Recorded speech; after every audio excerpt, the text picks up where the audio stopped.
जय जिनेन्द्र। आयु कर्म की बात कर रहे हैं हम।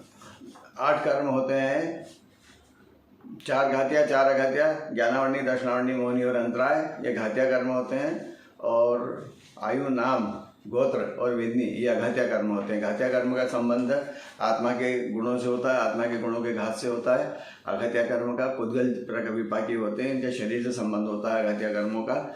जैसे कि आयु का संबंध भी शरीर से है, गोत्र का भी और नाम का भी, और वेदनी, साता वेदनी, असाता वेदनी का भी।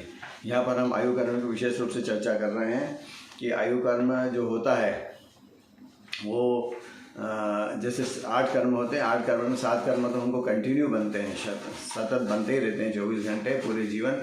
लेकिन एक आयु कर्म जो होता है वो एक लाइफ में एक ही बार बनता है और उसका जो विशिष्ट काल में बनता है और अंतर मुहूर्त में समाप्त भी हो जाता है।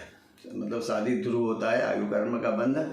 और वो जो होता है वो उम्र के तीसरे भाग में होता है। जैसे मान लो किसी की उम्र 100 साल है तो 70 साल की उम्र में जो उसको परिणाम होंगे उस अनुसार उसके आयु का बंध हो जाएगा। यदि 70 साल की उम्र में नहीं बंधा तो फिर जो शेष बची आयु है उसके तीसरे भाग में, या फिर उसके बाद में भी नहीं बंधा तो फिर उसके बाद जो शेष बची आयु उसके तीसरे भाग में। इस प्रकार 3 प्रकार बनता है। और यदि 3 प्रकार भी नहीं बंधा 3 अवस्था में तो फिर उसके बाद में फिर मरते समय, मरण के काल में उसको जो परिणाम होंगे उस समय उसके आयु का बंध हो जाएगा। आयु का बंध किस प्रकार से होता है? 4 प्रकार से। देव आयु, मनुष्य आयु, तिरंच आयु और नरक आयु। तो इसमें 4 में से कहीं पर भी वो बंध बांध के जा सकता है। इसमें 3 तो ये शुभ है, देवायु, मनुष्य आयु और तिरंच आयु, और एक नरक आयु अशुभ है। गति होती यदि नरक गति और नरक आयु तो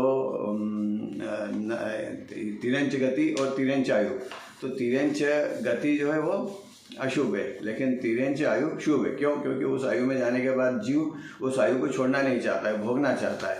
लेकिन अभी यहाँ पर अपन बात करें कि तिरंज गति में जाना है तो तिरंज गति में जाने के लिए कोई तैयार नहीं है, इसलिए वो गति अशुभ है और आयु को शुभ माना गया है।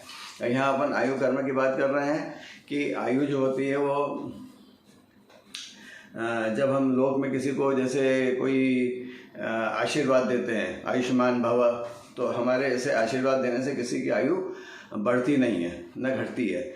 मतलब हम यदि किसी को आशीर्वाद दे तो सम्यक दर्शन का आशीर्वाद दे, धर्म वृद्धि का आशीर्वाद दे तो उसको सुख की प्राप्ति भी होगी उसके प्राप्त होने से। लेकिन आयु के बढ़ने से सुख का कोई संबंध नहीं है, घटने बढ़ने से। और आयु कर्म का आयु का वर्णन जो है हमारे जैन शास्त्रों में जो द्वादशांग वाणी है, जो 12 अंग है, जो 12वां अंग है, 12वें अंग में 14 पूर्व होते हैं। उसका जो 12वां पूर्व है प्राणवाद पूर्व, उसके अंदर आयुर्वेद वेद यानी शास्त्र, आयु का शास्त्र, कल्याण कार्यक्रम नामक शास्त्र के अंदर उसका वर्णन पूरा बताया गया है। आयु के लिए हम ये भी बोलते हैं कि मेरी उम्र तुझे लग जाए, तो ऐसे हमारे बोलने से किसी को किसी की उम्र लगती नहीं है। क्यों? क्योंकि प्रत्येक जीव जो है जितनी सांस लिखा के लाया है, अपन बोलते हैं दुनिया में, उतनी सांस उसको लेना ही पड़ेगी।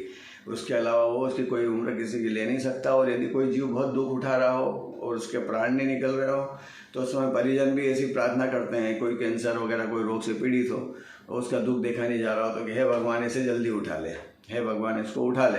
तो ऐसा हमारे कामना करने से, चाहने से भी कोई किसी की आयु समाप्त नहीं होती है, क्योंकि वो पूरी भोगना ही पड़ती है अंतिम सांस तक। आयु कर्म के विशेष में आयु कर्म का विपरीत श्रद्धान भी हम कर लेते हैं कि जैसे हम अपने शरीर को स्वस्थ रखने में समझते हैं कि हमारी आयु बढ़ गई तो हम उसके लिए घूमना फिरना, योगा करना और अपने शरीर को स्वस्थ, शरीर के प्रति सतर्क रहना और शरीर को स्वस्थ रखने की पूरी कोशिश करते हैं, और जिससे हम समझते हैं कि इससे हमारी आयु बढ़ जाएगी। लेकिन इस प्रकार के प्रयत्न करने से भी आयु कर्म कोई घटता बढ़ता नहीं है, क्योंकि शरीर में किसी चीज़ का करता धरता हो नहीं सकता। वस्तु स्वतंत्र है, प्रत्येक पुद्गल परमाणु, शरीर के परमाणु भी अपना अपना परिणमन करते हैं। या भले से हम देखते हैं दुनिया में कि कोई रूखा सीखा भी खाता है लेकिन उसका शरीर स्वस्थ रहता है, और कोई अपने बच्चे को दूध मलाई खिलाए तो भी वो पनपता ही नहीं है, दुबला पतला ही रहता है।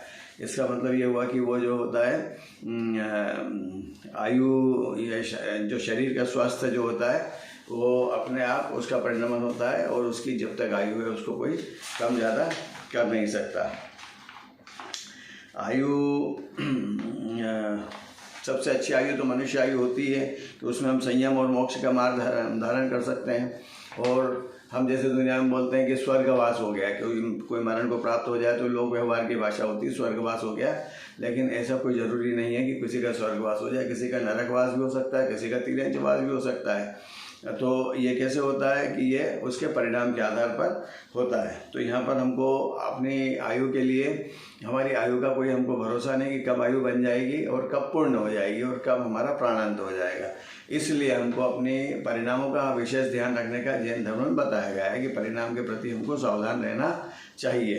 क्यों? क्योंकि हमारे सामने कई कहानियाँ आती हैं, हम उन कहानियों को मनोरंजन के रूप में स्वीकार कर लेते हैं, लेकिन उसको हृदय से स्वीकार नहीं करते हैं कहानियों को। क्यों? क्योंकि परिणाम से आयु का बंध होता है। ये हमारे शास्त्र जी में प्रातःमान योग में बहुत सारी कहानियाँ आती है। कोई मुनिराज को खरबूजे में कीड़ा बन गए। अब मुनिराज थे, उन्होंने तो स्वर्ग जाना था, लेकिन वो खरबूजे में कीड़ा बन गए। एक तिर्यंच था, मेंढक, वो देव बन गया, उसके शुभ भाव हुए थे। समोसण में जा रहा था भगवान महावीर के, और फिर उसके बाद में एक सेठ जी थे, वो माला फेर रहे थे, तो माला फेरते फेरते वो उनको इतना क्लेश हुआ कि वो मेंढक बन गए, तिर्यंच में चले गए। इसलिए सामायिक करते करते भी वो उसमें चले गए। और कोई देव जो होते हैं वो वनस्पति में चल जाते हैं और सब्जी भाजी बन के बिक जाते हैं।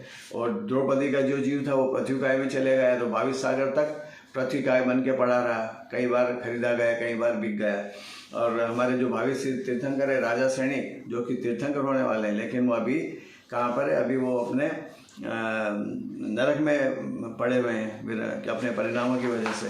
तो इसलिए ये जो आयु होता है, आयु का बंध जो होता है वो अपने परिणाम के आधार पर होता है। इसलिए परिणामों को संभाल कर रखना चाहिए।